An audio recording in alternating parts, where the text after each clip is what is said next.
Thank you. F is discussion on planting wildflowers on public property.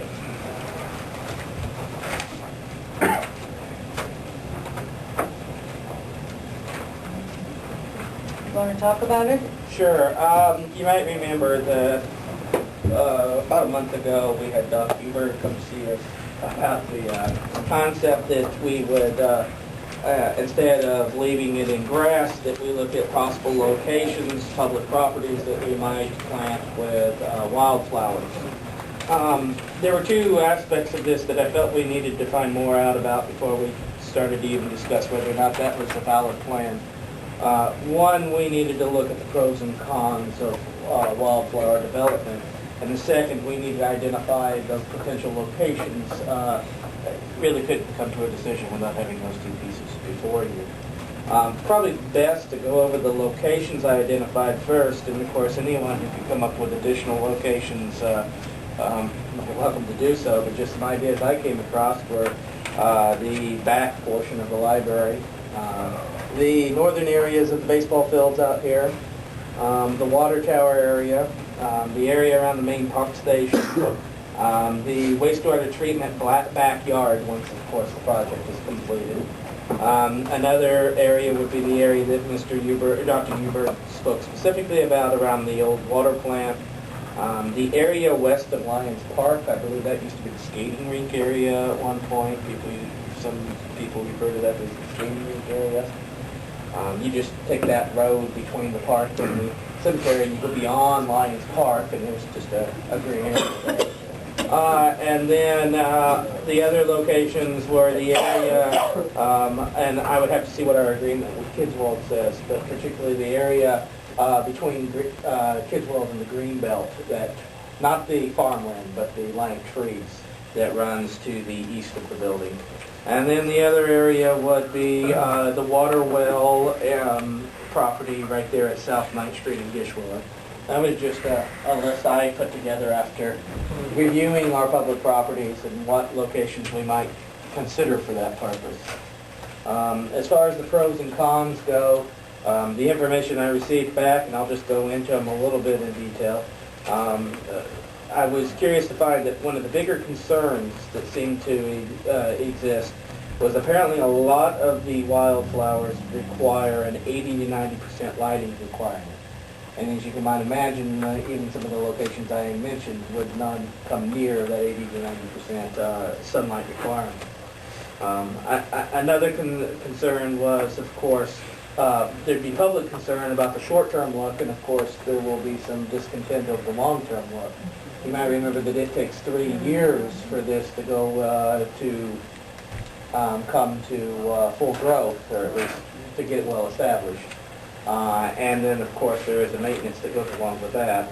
I also asked some questions about mosquitoes and animal habitations, because another concern, of course, is that while they're not particularly hotbeds for the breeding of mosquitoes, they are concealment locations for mosquito populations. Not to mention feral cats, snakes, rabbits, rodents. I had it expressed to me that was probably more of a minimal concern by our friends out at the Conservation Group. As far as the pros for taking the action, there was, of course, the advantage that all of those wildflowers tend to be adapted to our climate up here, so the potential success is relatively good for, based on the fact that you have the right soil and you choose the right units for the right amount of moisture. And Bill, anytime you want to jump in, you're our expert on this area. Deep-rooted, I had a question about the deep rooting of the wildflowers as being an additional water absorption opportunity. However, our friends out at the conservation group were explaining to me that for the size of the properties we're talking about, he didn't really see that there would be a significant amount of water absorption as a result of that. Another one was, another positive, of course, was also that from a long-term perspective, you could see a reduce in the cost of maintenance on these properties, because once they are established and you are maintaining them less per year, you could be in a situation where you're spending less time, of course, treating those properties year over year. So that's really what I turned out from both locations and from pros and cons from my friends at the conservation. Yes. I would like to make a few comments.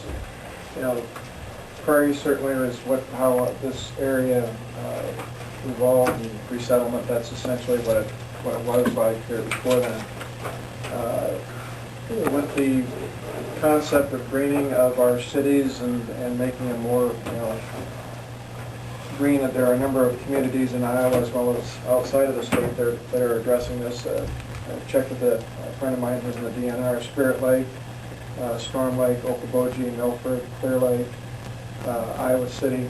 There are a number of communities that have, and Des Moines too, have addressed this, are starting to incorporate this into water control. The deep roots 15 to 18 feet down do allow for greater penetration of water, and it does decrease runoff. I certainly wouldn't suggest taking a major undertaking, and certainly not all of these areas all at once, but perhaps doing something on a trial basis.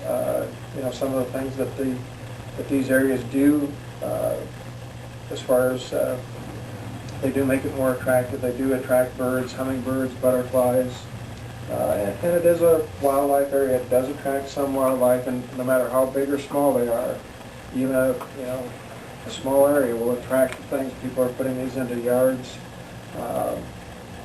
even small areas, to appreciate that. As far as the 3-year establishment, the 3 years probably comes up when it's not maintained properly. In other words, if it's after it's planted, if it's mowed regularly 3 or 4 times that first year, this allows the prairie plants to more frequently or quickly establish themselves. If it's not mowed, not taken care of, it does take 3 years or more, or it doesn't come at all. So, frequent mowing and maintenance, is certainly necessary in its establishment. As far as the 80 to 90% sunlight requirement, there are certain species that can be planted under, shade, and certainly others require, full sunlight. I think that could probably be addressed to pick the right species, and it's proper to have a good mixture, a good diversity, so that you have a good prairie to minimize the upkeep after it's established. So if we were going to do something like this, I would suggest taking a couple of, maybe 1 or 2 as a trial, see how it goes. Perhaps some club would be interested in undertaking this. Certainly I would be happy to be involved with it. It's something that perhaps Trees Forever might consider it. I'm not. When we reseed the sewer plant, I don't know how many acres is out there that'll be done. It's got to be a good site to start.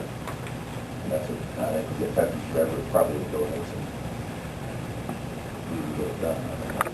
That'd be time to do it. Yeah, reseed it. Bill, correct me if I'm wrong, would there be some advantage of harvesting the seed too at the end of each season? The seed can be harvested. I mean, there's a market for this. Okay, there is a market for it.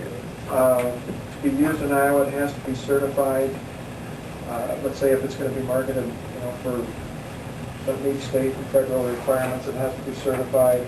Well, I know I saw a little combine out here south of Paris. And there can be things, it can be harvested at sale value without it being certified and tested for its pure live seed quantity.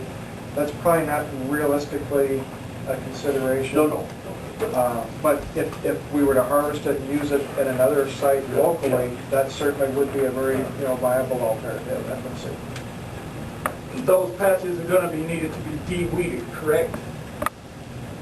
You mean when it's being started? I mean, yeah, the first couple of years. Yeah, first couple of years. Actually, mowing is what's the recommended treatment, and not so much de-weeded. It's just it can be.